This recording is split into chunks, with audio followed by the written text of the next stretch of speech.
আসসালামু আলাইকুম ওয়া রাহমাতুল্লাহি ওয়া বারাকাতুহু।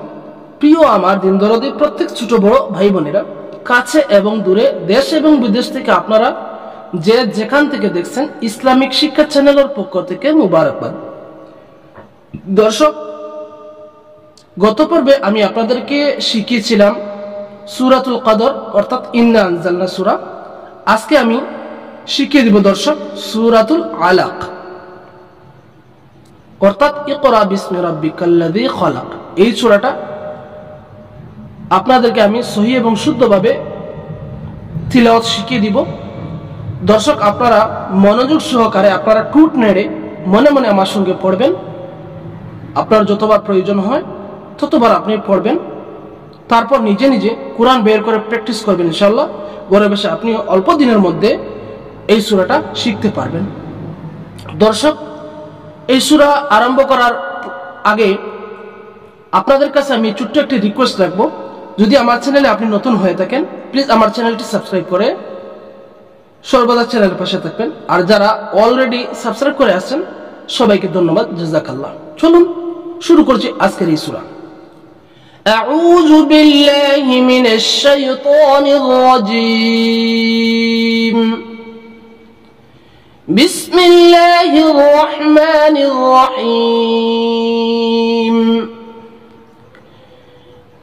اقرأ باسم ربك الذي خلق خلق الإنسان من علق اقرأ وربك الأكرم الذي علم بالقلم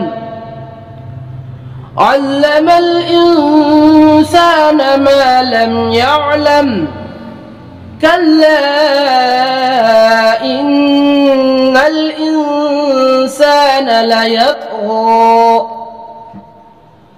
أن رآه استغنى إن إلى ربك الرجعى أرأيت الذي ينهى عبدا إذا صلى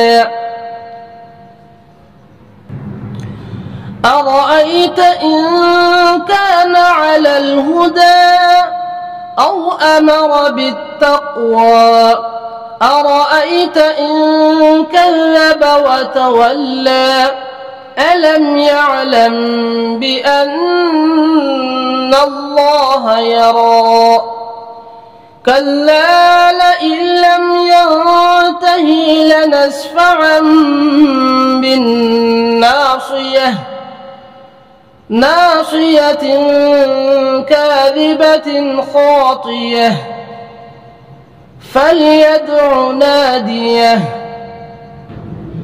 سندع الزبانية كلا لا تطعه واسجد واقترب صدق الله العظيم।